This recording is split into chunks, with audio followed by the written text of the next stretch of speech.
Coucou les merveilles, c'est Chloé. On se retrouve. Alors attendez, je suis désolée, je me suis mal organisée. Je vois que j'ai le micro qui est un peu loin, donc je rapproche la table. On se retrouve pour voir les énergies de la semaine du 10 avril. Alors j'ai pris avec moi l'oracle Enchanté des contes de fées d'Émilie Porte avec les illustrations de Sylvaine Dumesnil. Je Hop, je vous montre les trois tirages. À chaque fois, j'ai tiré deux cartes. On va étudier ces cartes ensemble. Donc, vous avez le premier tirage ici, le deuxième au milieu et le troisième là. Je vous laisse faire votre choix. Vous pouvez faire une pause avec la vidéo si ça peut vous aider pour vous concentrer. Et on va regarder donc ces cartes ensemble. Si vous avez choisi le premier tirage, première carte, alors on a le loup, c'est une carte qui peut faire un petit peu peur parce que voilà, dans les contes de fées, les loups, les pauvres, ils sont pas bien vus. C'est qu'il y a souvent les enfants, les petits enfants ont peur du loup, voilà, parce que c'est le grand méchant loup. Voilà, c'est un animal, des fois, si vous sortez une marionnette de loup, il y a des enfants qui ont vraiment la trouille. Donc là, on est dans le conte du petit chaperon rouge avec ce loup qui est un grand séducteur et qui va la détourner de son chemin pour la dévorer. J'ai toujours détesté ce conte, vraiment, il m'a toujours dérangé en fait et fait peur, clairement. En plus, il y a des fins alternatives, mais parfois ça finit mal. Donc ouais, c'est une carte qui est, en tout cas pour moi, assez désagréable à recevoir. En fait, elle présente quand même un danger potentiel. Après, chaque carte peut avoir, bien sûr, chaque carte a son côté lumineux et son côté sombre. Là, dans le côté lumineux, on va avoir, pour moi en tout cas, une grande intelligence, parce que c'est un loup qui est rusé, qui va utiliser son intelligence pour arriver à ses fins. Mais voilà, dans le sens positif, il y a une grande intelligence. Donc ça peut être ça le côté lumineux, mais le côté plus dark là, ça peut être il y en est dans les faux semblants en fait. Quand on regarde bien l'illustration, on dirait presque que c'est en fait un être humain qui a un masque de loup. En tout cas, on sait pas très bien, mais il y a quelque chose qui est pas très clair. Sous une apparence élégante, voilà, bah, elle se cache peut-être tout autre chose. Je réfléchis pour voir si je peux vous dire d'autres choses, mais on va regarder la deuxième carte pour avoir vraiment une interprétation. Là, j'ose pas partir dans une direction parce que la deuxième carte va vraiment être décisive sur l'interprétation. Ouais, on va regarder la deuxième. Ok, donc là, on est sur la clé qui va ouvrir les portes, qui va révéler quelque chose. C'est vrai qu'on voit dans le fond ici qu'on a un rideau rouge. Et moi, à chaque fois que je tire cette carte, je suis assez obsédée par ce qui se trouve derrière le rideau. On ne voit pas du tout ce que c'est. Est-ce que ça ouvre sur une scène de théâtre, ou je sais pas, est-ce que ça ouvre sur une chambre?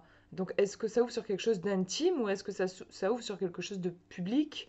Voilà, qu'est-ce qu'il y a derrière? La carte ne nous le révèle pas, c'est notre intuition qui peut peut-être nous guider euh, dans cette interprétation-là.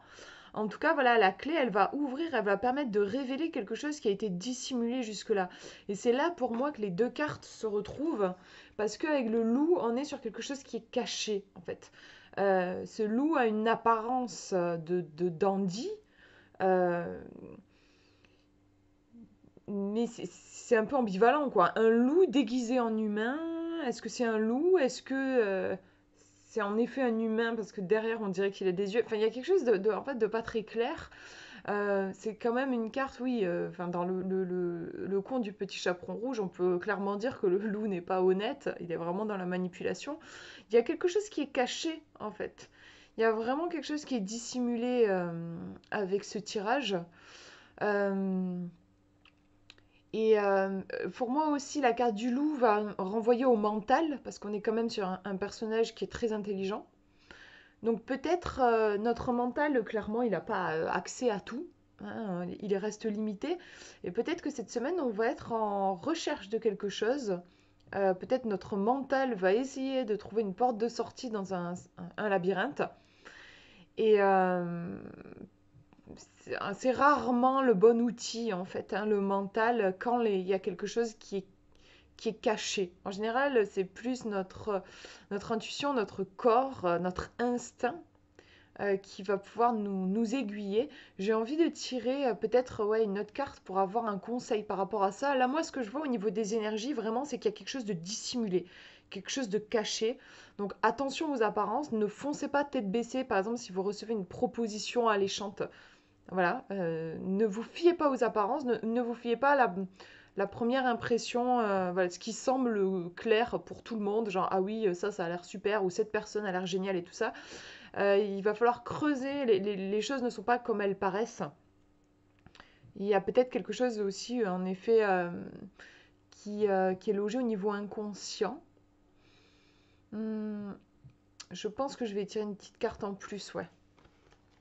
Alors, où est-ce que je les ai mises? Elles sont là. On va demander un conseil, allez, par rapport à... Attendez, il faut que je les mette à peu près à l'endroit, voilà, c'est bon. Ouais, on va demander un conseil par rapport à cette chose dissimulée, peut-être. Ou alors est-ce qu'on demande qu'est-ce qui est dissimulé en fait? Je me pose la question.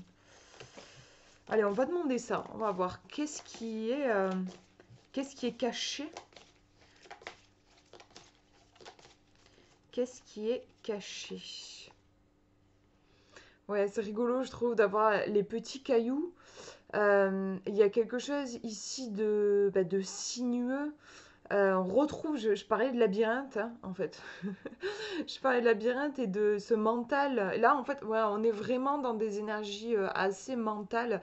Vous pourriez peut-être un petit peu vous prendre la tête, en fait, pour cette semaine, à essayer de trouver une porte de sortie, à essayer de comprendre, à essayer de, voilà, euh, vous tournez peut-être un peu en rond, comme un hamster dans sa roue. Il y a quelque chose qui peine à trouver une porte de sortie. Euh, En même temps, au niveau de la carte, ici, on a une vue comme si on était un oiseau. On a une vue large, on n'est pas dans le truc, tout ça. Donc, peut-être un besoin aussi de prendre une certaine distance. De toute façon, je trouve que c'est toujours un bon conseil, ça. Essayez de reculez-vous, parce que là, j'ai l'impression que vous avez peut-être un petit peu la tête dans une problématique, dans, je sais pas, une pensée particulière, dans un truc. Et en fait, j'ai l'impression que ça vous étouffe. Il y a peut-être quelque chose de cet ordre-là. Et vous avez clairement, oui, besoin de respirer. Et en faisant ce pas en arrière, vous y verrez peut-être plus clair et vous débrancherez un petit peu aussi au niveau du mental. Je pense qu'il y a quelque chose de cet ordre-là. Je vais regarder Petit Caillou. Je connais pas les cartes par cœur, donc je vais aller voir voilà, au niveau du conseil qu'il peut donner, ou enfin voir un petit peu ce qu'il dit. Dans le labyrinthe du monde, le bon chemin m'apparaît. Comment trouver le chemin du bonheur? Ça, c'est la question que pose la carte. On dit avec petit caillou, un regard distancié sur une situation complexe, voilà, c'est ça, permet d'en discerner la logique et de voir émerger une solution. Des repères et des indices se dégagent, le bon chemin nous apparaît, l'issue est proche. Ok. On nous dit cette carte, c'est la partie de nous qui sait se libérer du labyrinthe de ses pensées et de ses émotions. Je n'ai pas parlé du côté émotionnel parce que le loup, pour moi, me renvoyait à quelque chose de plus mental. Mais en tout cas, il y a quelque chose qui éventuellement nous prend un petit peu la tête et nous fait tourner un petit peu dans un labyrinthe. Au niveau des mots-clés pour cette carte, on a la clarté mentale, le discernement, l'intelligence, l'analyse, la logique, l'objectivité, le sens du détail, la prise de recul, l'anticipation, la stratégie, la bonne orientation. Donc pour le coup, en fait, au niveau des énergies, on a encore quelque chose d'un petit peu mental ici. C'est pas une carte très émotionnelle, hein. Voilà, du coup, dans le côté négatif, on va avoir la désorientation, l'égarement, l'errance, la perte de repères, les idées brouillées, le morcellement, l'incohérence, l'impasse, la logique froide. Et c'est vrai que là, j'ai demandé qu'est-ce qui était caché, qu'est-ce qui était dissimulé. On dirait qu'on a un raisonnement qui est un petit peu stérile, en fait, j'ai l'impression. C'est derrière les apparences, derrière peut-être nos efforts, nos pensées, enfin bref, tout ce qui se passe un petit peu dans la partie émergée qu'on voit de l'iceberg. Au-delà de ça, bah, en fait, il y a surtout quelque chose qui tourne en rond, et il est important peut-être pour cette semaine d'en prendre conscience pour sortir justement de ce truc qui s'étouffe un petit peu Et je pense que le conseil, ça peut être la prise de distance ici. Et puis surtout en prendre conscience, en fait. C'est déjà, rien que d'en prendre conscience, en fait, souvent, c'est déjà une partie de la solution. Donc voilà ce que je vois, je vous les remontre. Voilà, au cas où vous aussi, il y a quelque chose qui vous vienne au niveau intuitif. Mais ouais, là, je pense vraiment, voilà, en conseil, ne vous laissez pas duper par votre mental qui pourrait éventuellement vous égarer pour cette semaine. Hop, je mets les cartes de côté. On regarde le tirage numéro 2, première carte. On a le joueur de flûte. C'est un conte que je connais pas hyper bien, mais je l'ai déjà lu, entendu. Et c'est vrai que moi, il me dérangeait un petit peu. Enfin voilà, il y a cette histoire de souris qui sont complètement hypnotisées par le son de la flûte. Moi, c'est quelque chose qui me fait peur. En fait, depuis petite, j'ai toujours eu très peur de ce qui pouvait altérer notre conscience. Donc, par exemple, je ne bois pas une goutte d'alcool, j'ai jamais voulu toucher à l'alcool. Voilà, même les médicaments, c'est quelque chose qui me fait peur parce que voilà, il peut y avoir des effets secondaires, ça peut avoir des influences, des fois ça peut nous fatiguer ou des trucs comme ça. J'ai toujours eu très très peur de tout ça. J'ai une peur panique aussi des anesthésies générales, enfin voilà, de tous ces trucs-là. Donc ouais, c'est un conte qui me met un peu mal à l'aise. On est sur... alors, on va regarder la deuxième carte pour vous faire une interprétation plus poussée, mais on a quelque chose de l'ordre de... On est peut-être fasciné par quelque chose, comme ces souris. Euh, et bon, ben, comme dans toutes les cartes, il y a le côté positif et négatif. Ça peut être une carte qui va représenter le fait d'avoir de l'influence. On peut être peut-être... Alors, est-ce qu'on est à la place des souris ou est-ce qu'on est à la place du joueur de flûte?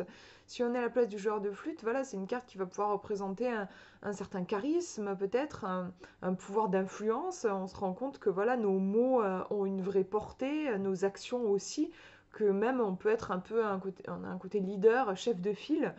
Si on est du côté des souris, on va peut-être être un petit peu fasciné par quelque chose, suivre pourquoi pas un mentor, quelqu'un qui va vraiment nous inspirer. Et puis dans le côté plus négatif, ça peut être on va euh,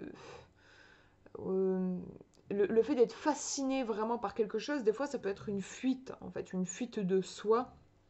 Genre d'un coup, il devient très important pour moi, je sais pas moi, de manger ou d'aller acheter un truc. C'est parce qu'en fait, il y a quelque chose qui survient en moi que inconsciemment, je refuse d'assumer et donc je fuis en étant d'un coup fascinée par autre chose. Ça peut aussi être ça.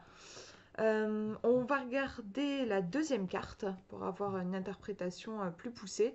On a le dragon, l'adversaire. On se bat contre quelque chose ici. On a l'énergie du feu qui peut être assez destructrice, hein, clairement. Si on regarde les deux cartes, on a quelque chose pour moi d'assez... Alors, je vais vous dire ce qui me vient comme ça, intuitivement, j'ai l'impression qu'il y a une illusion.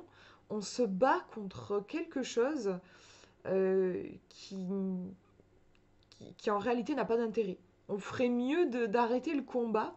On, ouais, je sais pas, j'ai ce sentiment-là. Il y a quelque chose de... Comme si on engageait une lutte contre je sais pas, un personnage qui n'est fait que de fumer. Ou alors on se bat contre quelque chose et on se rend compte que c'est notre propre reflet.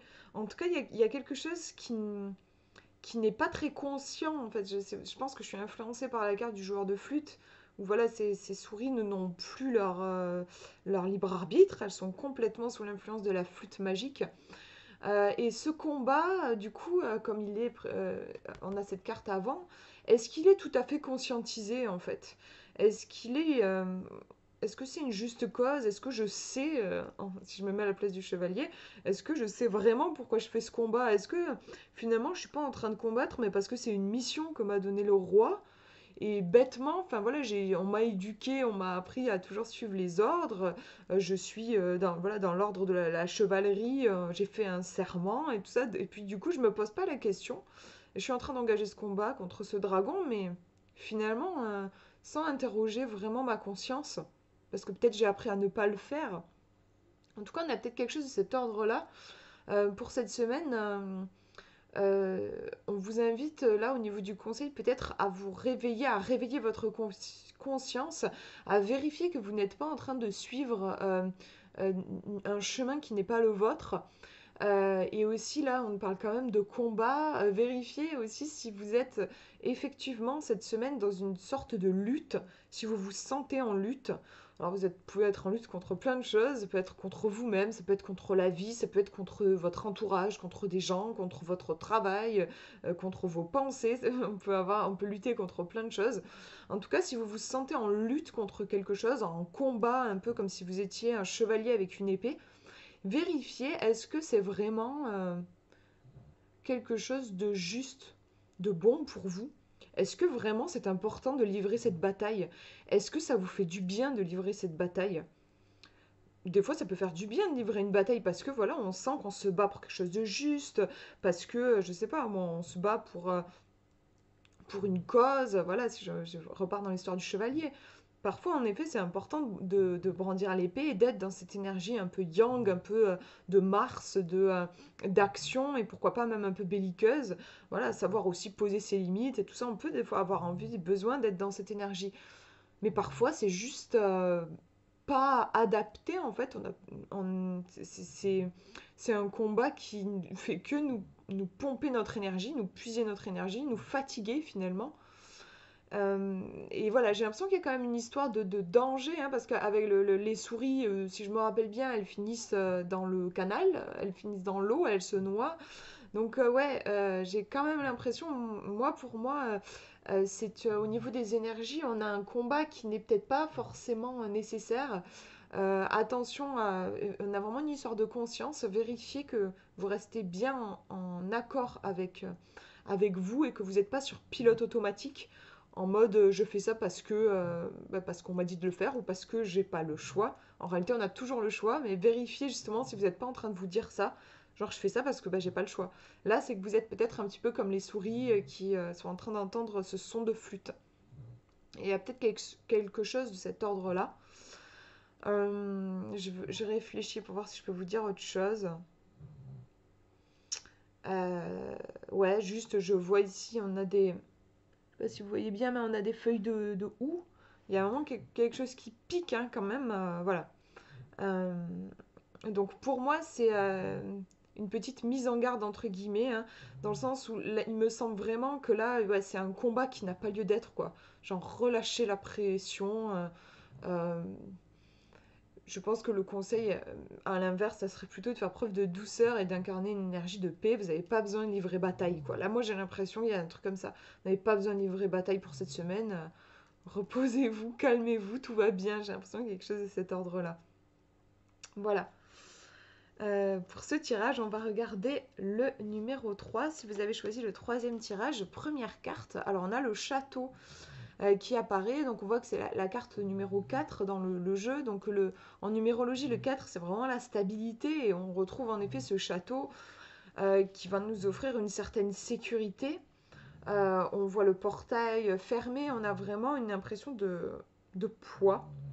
Ce château, je trouve qu'il a quelque chose d'assez un peu compact en fait au niveau graphique. Je pense qu'on doit se sentir protégé quand on est dans ce château là. C'est une carte qui est assez terrestre, enfin pour moi très reliée à l'élément terre, au concret, à tout ce qui est matériel. Ça peut représenter la réussite matérielle. Euh, Qu'est-ce que je peux vous dire d'autre? Il y a quelque chose de solide en fait, clairement avec cette carte là. Ça peut être je me repose sur mes bases, sur ce que je sais solide. Voilà, il peut y avoir un truc comme ça. On va regarder la deuxième carte. Ça pour le coup c'est original, enfin je trouve que ça change, c'est une énergie bien différente ici avec la sorcière où on se retrouve dans les bois. Ici voilà on est dans le château, donc peut-être avec enfin un prince, une princesse, des rois, des reines, hein, enfin voilà, tout ce côté-là, un peu de l'aristocratie. Et puis là, on se retrouve un petit peu dans la brousse avec cette sorcière qui a les cheveux, ça fait un peu crinière, qui rappelle d'ailleurs, parce qu'ils sont assez sombres, moi je trouve que ça résonne bien avec le corbeau, le plumage du corbeau. Euh, on devine qu'elle est dans la forêt. Elle a quelque chose de puissant, je trouve, dans le regard, dans le visage, et aussi, encore une fois, avec ses cheveux. Il y a vraiment quelque chose de sauvage, une puissance qui peut faire peur, parce qu'elle n'est pas, elle n'est pas maîtrisée, elle ne se plie pas au code de la société. C'est en ça, je trouve qu'elle tranche assez avec l'énergie du château, où pour moi, c'est vrai que je trouve qu'on est un petit peu dans l'énergie de l'aristocratie, en fait. Et même au niveau graphique, au niveau de l'illustration, on a quelque chose d'assez... on dirait que c'est tracé à la règle, quoi. Il y a quelque chose de très droit, de très c'est comme ça et pas autrement. Alors que là, on a vraiment quelque chose de sauvage. Pour moi, le château, comme je disais, c'est quelque chose qui cadre. Voilà, on a les cadres qui sont posés, alors que là, la sorcière, elle fait sauter les cadres, en fait, hein, clairement. Donc, comme elle arrive en deuxième position, là, au niveau de l'interprétation, pour moi, pour cette semaine, je pense que c'est une invitation peut-être à sortir Alors, il y a plein de choses qui me viennent. J'allais dire à sortir des règles, du cadre. Il y a aussi clairement là sortir de sa zone de confort en fait, hein. Si on raconte une histoire, peut-être que cette femme, en fait, c'était, je sais pas, peut-être une princesse enfermée dans ce château, voilà, avec toute sa destinée qui était déjà tracée. Puis un jour, elle a pété un câble, elle s'est barrée et elle est devenue un peu sauvageonne dans la forêt à vivre selon ses propres règles. Et elle est en effet peut-être devenue sorcière, en tout cas, elle a renoué avec sa nature profonde. Voilà, il y a, je pense, euh, peut-être, du coup, voilà, je l'imagine sortir ici de ce château. Donc, il y a ça peut être une image de la sortie de zone de confort. Je sors de ce qui m'a toujours sécurisé, mais aussi étouffé finalement, pour épouser vraiment, honorer ma part instinctive, ma part sauvage, ma puissance. Et vraiment, pour moi, on part de quelque chose ici de très structuré à ici quelque chose de presque chaotique. Après, le mot me semble péjoratif. Moi, je veux pas exprimer quelque chose de péjoratif, mais je veux dire quelque chose de très libre. En fait, vraiment, il n'y a pas de... C'est sauvage, voilà. En fait, il y a quelque chose de sauvage ici. Là, pour moi, on est plus dans les règles, et là, on part dans quelque chose de sauvage. Donc, je pense qu'il y a ici, au niveau des énergies, ouais, une invitation à vraiment vous émanciper de trucs qui vous ont coincé, qui vous ont étouffé, et qui ont notamment étouffé peut-être vos dons particuliers. Pour moi, cette carte, elle va être reliée à tout ce qui est en lien avec vos dons uniques.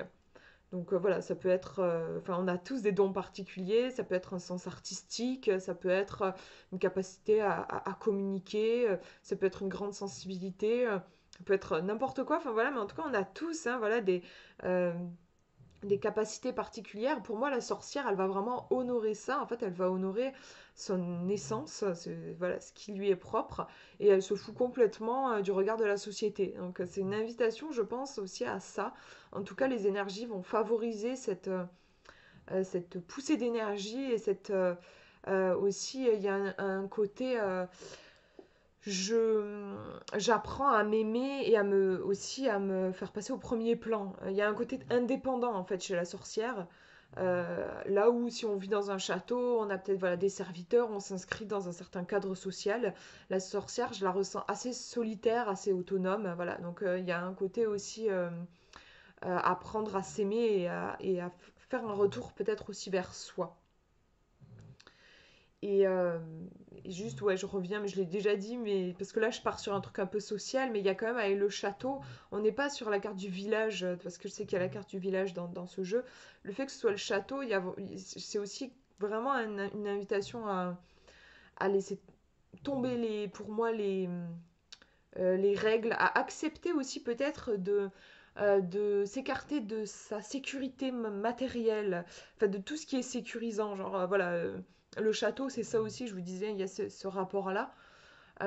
Accepter, oui, de faire un pas en dehors de cette sécurité, mais pour embrasser quelque chose de plus mystique et de plus grand, et de plus puissant aussi, qui va plus loin finalement. Voilà pour ces tirages, j'espère que ça vous aura parlé. Je vous fais de gros bisous et je vous souhaite une très belle semaine.